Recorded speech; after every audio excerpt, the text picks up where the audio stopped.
নমস্কার বন্ধুরা, কেমন আছেন সবাই? মেঘলা আকাশ ব্লগে আপনাদের সবাইকে স্বাগত। আজ বানাবো নারকেলি কচু চিকেন। আর তার জন্য আমি কচুটা সেদ্ধ করে নিয়েছি। এখানে আধা কিলো চিকেন নিয়েছি। কচুটা ভালো করে কেটে ধুয়ে সেদ্ধ করে নিয়েছি। এর সাথে আরও কিছু জিনিস নিয়েছি যেগুলো আমরা রেগুলার মাংসের ক্ষেত্রে ব্যবহার করি, যেমন পেঁয়াজ, টমেটো, ধনেপাতা, আর সাথে কিছুটা কাটা পেঁয়াজ, একটু ধনেপাতা মানে কুচোনো, নারকেল আর আদা রসুন পেস্ট। এই সবগুলোকে মিক্সিং জারে দিয়ে খুব ভালো করে পেস্ট করে নেব।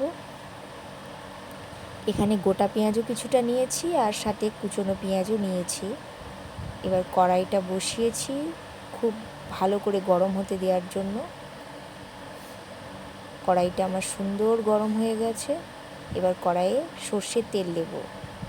তেলের পরিমাণটা খুব বেশিও নয় আবার খুব কমও নয়, আপনারা যেমন পছন্দ করেন সেই অনুযায়ী দেবেন, কারণ এখন অতিরিক্ত তেল ঝাল মশলা না খাওয়াই ভালো, সেটা স্বাস্থ্যের পক্ষে ক্ষতিকর।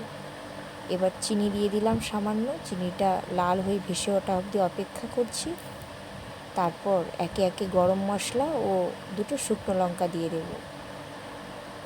এটা একটু ভাজা হোক, তারপর কুচনো পেঁয়াজগুলো দেব। পেঁয়াজগুলো একদম সুন্দর লাল লাল করে ভেজে নেব। তারপর বাকি মশলাগুলো দেব সব কিছু। আমি এখানে আদা রসুনটাও পেস্ট করে নিয়েছি এর মাঝে।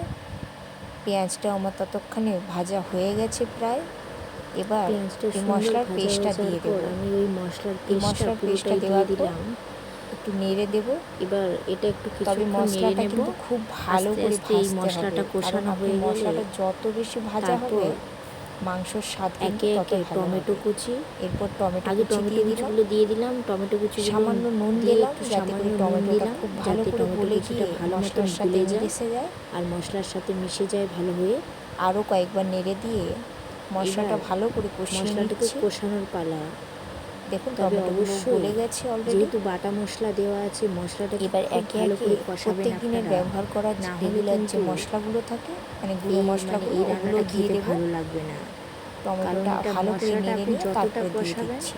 রান্নাটাও ততটাই টেস্ট হবে। প্রথমে দিলাম গুঁড়ো মশলাগুলো অনেকটা পরিমাণে রেড চিলি পাউডার। গুঁড়ো দিলাম। এখানে লঙ্কা আমাদের ঝাল হয় না, খুব বেশি মাত্রায় দিলাম, এই জন্য আমি এখানে বেশি লঙ্কাগুলো দিলাম। একদম ঝাল নয়। এরপর দেব হলুদ গুঁড়ো, সাথে ধনে জিরের গুঁড়ো, ধনের গুঁড়ো, সামান্য একটু রেড চিলি পাউডার, তাতে করে কালারটা সুন্দর আসবে। রেড চিলি পাউডারও একটু দেব, তরকারির রঙটাও ভালো হয়, কালারটাও ভালো যেহেতু আসবে। আমাদের এই লঙ্কা গুঁড়োটা ঝালও নয় আর কালারও তেমন নয়। অথচ আমরা কিন্তু প্যাকেট লঙ্কা গুঁড়োই কিনে আনি, এটা নয় যে খোলা লঙ্কা জল দিলাম, মশলার বাটি সামান্য একটু জল দিলাম, মশলাটা যাতে ভালো করে কষানো হয়। সময় নিয়ে কষাবো। এবার এটা খুব ভালো করে কষাবো। দেখুন মশলাটা খুব সুন্দর মশলাটা সুন্দর কষানো হয়ে গেছে। বেশ কিছুক্ষণ কষানোর পর শুকনো হয়ে গেছে, তেলও ছেড়ে দিতে শুরু করেছে।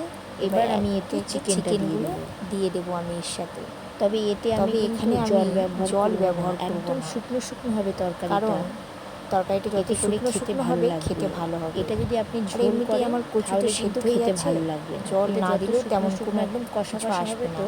আমি সামান্য নুন দিয়ে দিলাম। এতে করে চিকেন থেকে যে জলটা ছাড়বে, তাতে করে মাংসটা সুন্দর সেদ্ধ হয়ে যাবে। কষা হওয়ার আমার তরকারিটা একদম শুকনো চিকেন হয়ে থেকে যে জলটা বেরোবে, হবে, ওতেই মাংসটা সুন্দর কষানো হয়ে যাবে। আমি এবার কিছুক্ষণ ঢেকে দেবো, যাতে করে মাংসটা খুব ভালো করে কষানো চাপা হয়। দিয়ে দিলাম। দেখুন কত জল বেরিয়েছে চিকেন থেকে। এই জলেই হয়ে যাবে আর তরকারিটা সুন্দর সেদ্ধ হয়ে যাবে।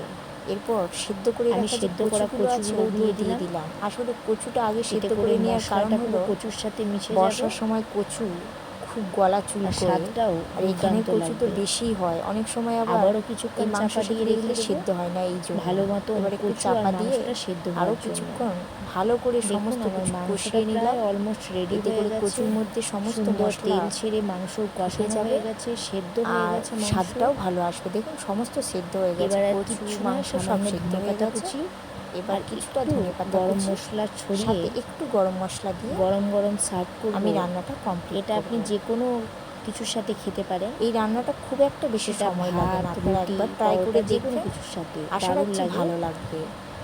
আপনারা আর এই অবশ্যই যে এটা মানে একবার ট্রাই চিকেনের করে সাথে যে দেখবেন। নারকেলের আমার ফ্লেভারটা খুব রান্নাটি ভালো আজকে যায়। কেমন লাগলো অবশ্যই আপনারা জানাবেন। অবশ্যই একবার অনেকেই ট্রাই ভিডিও করে দেখছেন দেখবেন অথচ কেমন লাগলো লাইক আমার কমেন্ট করেন না, আজকের রান্না। সাবস্ক্রাইবও করেন না। জানাবেন কমেন্ট করে, একটু ভালো সাবস্ক্রাইব লাগলে করে একটা দেবেন। লাইক করে দেবেন। আপনাদের যারা পাশে ভিডিও পেলে দেখে সত্যিই চলে খুব যাচ্ছেন খুশি একটু হব। সাবস্ক্রাইব করে দেবেন। সবাই ভালো আপনাদের থাকবেন, একটা সুস্থ সাবস্ক্রাইব থাকবেন।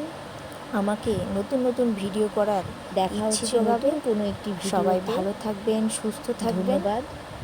আবারও ফিরে আপনাদের আসছি কাছে নতুন কোনো অনুরোধ একটা রইল, ভিডিও নিয়ে। একটু সাবস্ক্রাইব ধন্যবাদ। করে দেবেন প্লিজ।